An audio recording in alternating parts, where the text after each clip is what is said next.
So in Heidi fashion, the first video that I did of my origin story was a little bit messy. I got carried away and got into things. So I'm actually going to go back to the beginning, back to those beginning feelings and walk through that a little bit.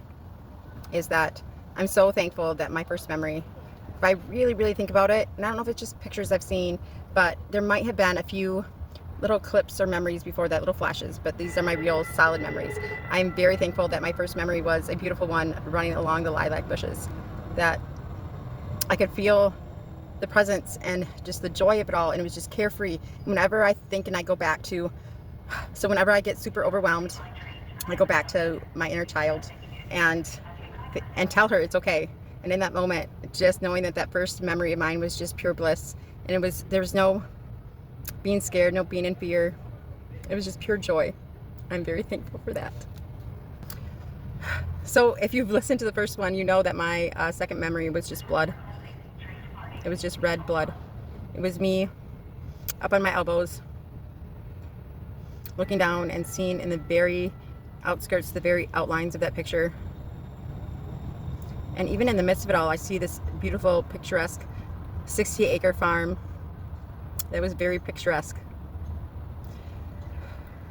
But just seeing blood and me up on my elbows and knowing something's wrong, what is going on, something's wrong. And I didn't know why, and what's wrong, what's going on? All I see is blood. Why can't I stand up? Why can't I stand up? What is going on? And just freaking out at 3 years old, freaking the fuck out because what is going on? Why can't I stand up? Why can't I walk? Why can't I just stand up? And the fear of it all and just the panic of it all, like what? Something's going on. And then I believe that's when I went into shock, because my next memory is being in the truck. And I know I already talked about this, but being in the truck and being in my dad's lap, my mom was driving, and just as a 3-year-old child, being able to still sense the calmness of my mom, sense that she was calm and put together, and my dad, who was the big strong farmer guy, was in complete panic, just freaking out, like, just go, get us there.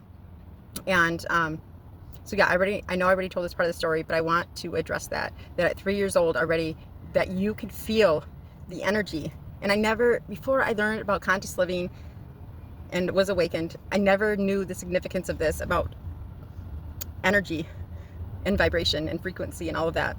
But I can very clearly remember my mom being calm, and maybe even, I'm sure she was very scared. Her 3-year-old daughter just got ran over by a lawnmower.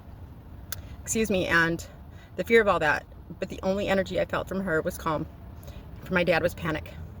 And then later, after my dad got dropped off, when I woke up and I saw the sun rays at first, just that peace and presence. Again, the first memory in the truck once I woke up from whatever sedative they had given me was the calmness of the sun rays coming in. And I truly believe that was God and the universe giving me a sign, like it's all going to be okay.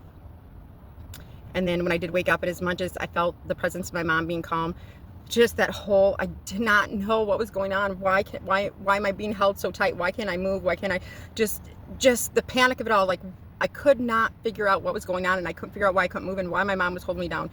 But I could also in the same time feel her presence of calmness. And then the pastor who was driving, I could feel his panicness. And from the stories, I've been told it, but I could feel the panicness in him, which is such a weird thing. So these two big, strong men, the pastor who was a leader of our church, who was a cult, and they don't even know it. And then my mom, who I'm sure was scared as ever, because I can imagine as a mom going through that, and her calmness of it all. But above all that, it was the presence of the light coming in that was very dominant at first.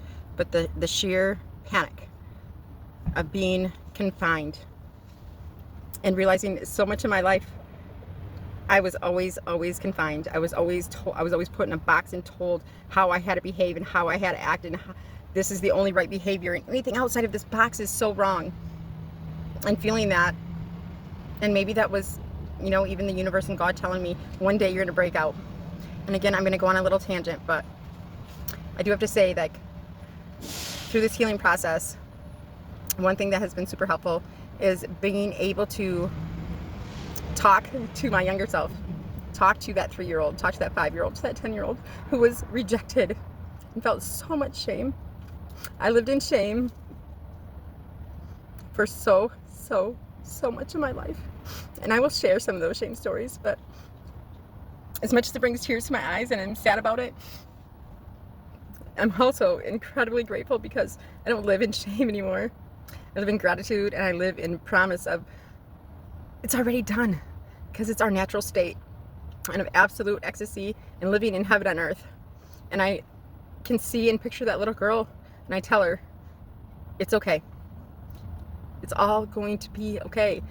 And to be able to confidently say that to her, to confidently say that you are okay, and it's all going to work out, and I promise you it's worth it. And I can feel the joy as a child knowing that, like, it's crazy how you can actually go back to that inner child and not just tell that inner child that, but feel it as a child. I feel like I'm right back there, and I'm telling myself, and I can feel it as my 10-year-old self saying, you're okay. You are okay. And all of this, all of the pain that you are going to endure in your life, the physical pain, the psychological abuse, it's all going to be worth it. And she feels it. I don't know how to explain it, but that little 10-year-old girl, that little 3-year-old girl feels it, and she knows it. And I never believed in any of this stuff. I thought it was voodoo. I thought it was crazy. I thought it was whatever, people just trying to make money, whatever it was, but it's actual truth. And it gets to be so beautiful, and that's why heaven on earth is that's me. I know my next time going forward, it will be about what is next in the story, the hospital stay, and the family, and all of those things. But so much I just want to portray to everybody who has been in abuse, who has been in fear, and who has been in lack, and who has been scared, and who has been all of the things, that it really does. It's for you. I always thought there was something. I was the black sheep. I was the one who didn't fit in. I was the one who was wrong. I was the one who was misunderstood, who was never, ever respected. It was just shamed.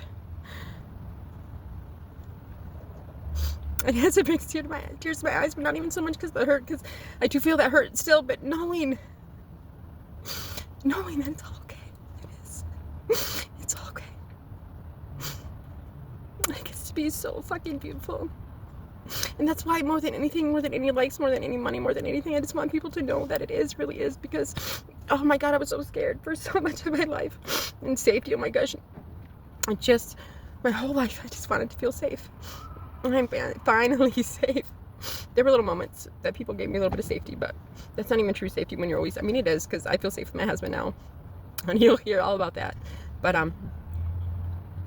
safety it's beautiful, and it's for you, and you get to choose. And it's not me saying I'm greater than you or I'm better than you. I'm trying to say that I've been there. I've been in the trenches. I've been in the fear and the lack and the scarcity, and it's for everybody else, but it's not for me. And the looking and watching everybody else have everything, and why couldn't I have it? And yet it wasn't even that. I just thought something was missing. I always knew something was missing. I always knew I was meant for more. I always knew. And then, everybody preaching at you, just be grateful, which is the same thing I'm preaching. Not even preaching, teaching, because gratitude is so beautiful. But that was definitely a trigger for me for a long time. And I was grateful. Like, as much as my life was hard, my 4 children have given me so much joy.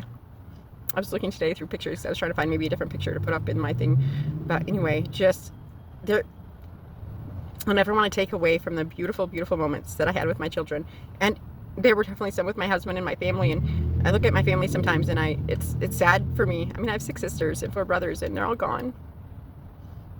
And I'm still connected to them, and I still send them light and love and peace and all of the time. But I know that they're on their own path, and it's not my path. And we'll get into that another time. Do this. Go in front of a mirror. I dare you to go in front of a mirror and look in your eyes, really deep in your eyes, and say, I am worthy. I am enough. I am enough. I am enough. Do that 10 times.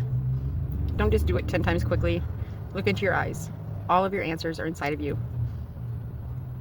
Everything is right there. I love you. Talk soon.